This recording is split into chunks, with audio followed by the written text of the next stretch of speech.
Decía que hoy con esta interpelación lo que proponemos desde Podemos es impulsar, dialogar, abrir el debate sobre una cuestión que está sobre la mesa desde hace años, que es creciente y que yo creo que podemos denominar ya como una burbuja de alquiler en determinadas zonas de nuestra comunidad. También le decía que las medidas que tomemos siempre será bueno que estén acordadas por una gran mayoría de la Cámara, porque son medidas que no son populares, y lo tenemos que dejar claro. A todos, a la población en general, les cuece mucho cuando vemos una familia desahuciada o cuando le suben el alquiler, pero sí que es cierto que esta sociedad tiene en este sentido una doble moral con la cual mucha de la clase media, de la clase trabajadora, ha utilizado para especular también con la vivienda, ¿no? Entonces, creemos que en este momento la cuestión cultural es importante, es decir, que estamos en una sociedad de propietarios en la que no ha habido ninguna restricción a la especulación de este bien básico, pero que es hora de tomar cartas en el asunto.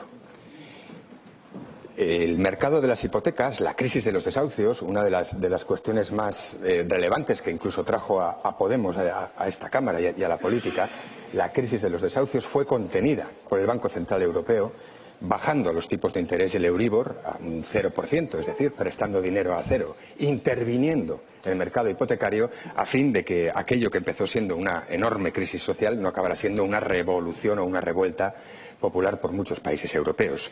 Por lo tanto, esos peligrosos comunistas del Banco Central Europeo ya lo hicieron con los propietarios y desplazaron el problema de la burbuja de alquiler y de la especulación precisamente al alquiler.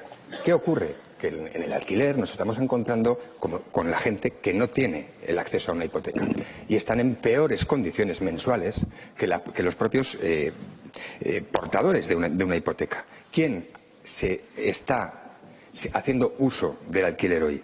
Los jóvenes, principalmente los jóvenes, pero también los colectivos a los que el banco, ¿verdad?, no les concede una hipoteca. Estos son los damnificados que tenemos hoy de esta burbuja de los precios del alquiler. Un alquiler cada vez más difícil, donde aparte del precio aumentan los requisitos, aumentan los avales, las fianzas, las garantías de empleo, de salario, la selección de los perfiles familiares, y todo esto está explicado por una oferta muy escasa. Bien, y aquí es donde podemos hablar de responsabilidades, porque no me cabe duda que el señor Jorge Espaza, si es que es el que interviene aquí, vendrá a decir que no hemos hecho nada en 4 años. Bueno, tenemos una carencia acumulada de vivienda pública de décadas, y eso es lo que están pagando hoy los inquilinos del alquiler. Y esa carencia, señor Esparza, no es su política destinada a la compra y destinada también a favorecer el comer, el negocio, el fomento y la especulación con el dinero público destinado a vivienda. Ya lo está pidiendo la ONU, la principal relatora especial para la vivienda, nos lo ha dicho claramente. La inversión privada ha cambiado sustancialmente, la vivienda se ha convertido en una garantía de instrumentos financieros que se comercializa en los mercados mundiales. Son las instituciones financieras, conocidas popularmente como fondos buitre, las que dominan el mercado y especulan con la vivienda. Esto es así. Bien, vale. ¿Qué podemos hacer desde Navarra? Dos medidas que deberían suponer una revolución para la política de vivienda en esta comunidad, que es pasar a trabajar el mercado libre, para pasar a trabajar sobre esa oferta escasa. Usted me planteará, probablemente, como todos los consejeros de vivienda que ha tenido esta comunidad, que lo que hay que hacer es construir para mitigar los precios y hacer que la oferta se regule con una mayor oferta, valga la redundancia, de viviendas. Y yo creo sinceramente que la vivienda pública en estos momentos es una gota en el mar, que no va a tener la incidencia necesaria para poder bajar los precios del alquiler. Estamos hablando de que la distancia entre el precio mensual de un alquiler en una vivienda protegida y en el mercado libre está hoy en 500 euros. Es un reflejo de que somos una gota en el mar con nuestra escasa vivienda pública heredada, y que la incidencia por ahí creemos que no va a ir. Por eso es importante sacar adelante ese índice de sostenibilidad de alquileres, esa contención del precio.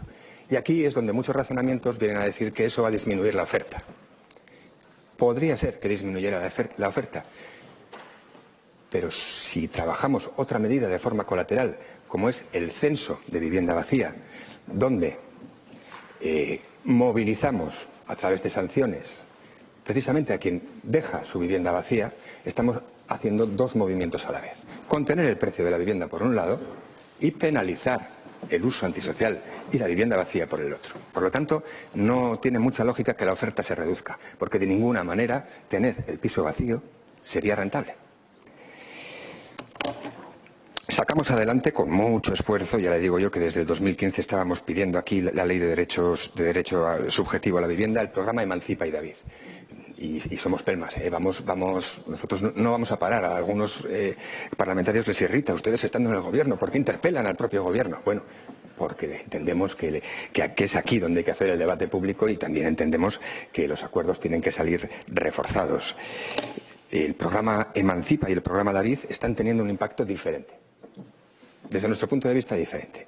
Es cierto que estamos consiguiendo incorporar de una forma creciente a los jóvenes al programa y creemos que el programa David, que ya corregimos, por cierto, en la última reforma fiscal y rebajamos alguno de sus requisitos, que es precisamente el que está destinado a las familias más vulnerables o con menos renta, no está teniendo el impacto deseado. Como le decía, la atención de intentar resolver esto por la vía de la construcción es muy difícil cuando tenemos una prospección hecha en el diagnóstico de vivienda de que vamos a necesitar en la siguiente década entre 16.500 viviendas y 24.900. Esto significaría ni más ni menos la construcción de 2.000 viviendas al año.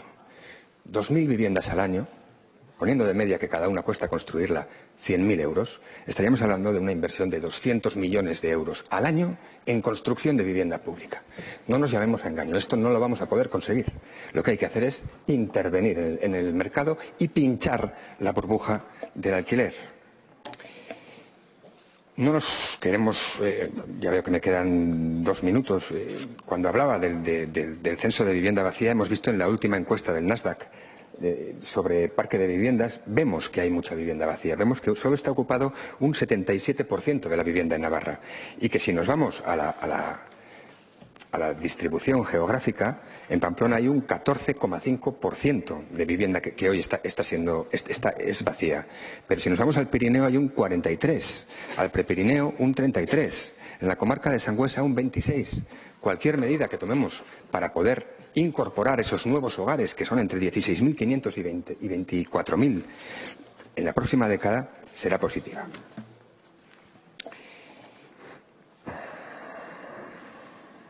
Va a ocurrir algo cuando tomemos la medida de implementar el censo de vivienda vacía, y es que nos vamos a encontrar con que hay ayuntamientos que tienen mucha vivienda vacía, como por ejemplo el Ayuntamiento de Pamplona. Más de 120 viviendas entre la estación del Segundo Ensanche y el Mercado. Más de 100 en Grupos COZ, en las casas viejas de San Pedro. Y vamos a tener que obligarles también, de alguna manera, y facilitárselo bien. Les pondremos ayudas, pero ojo, si no cumplen, tendrán que asumir que la penalización vendrá. ¿Estas medidas son útiles? Sí, yo estoy convencido de que serán útiles y algo de vivienda vacía moverán, pero sobre todo son pedagógicas, porque tenemos un problema de doble moral. Si creemos que la vivienda es un derecho, debemos penalizar el uso antisocial de la misma. Gracias, consejero.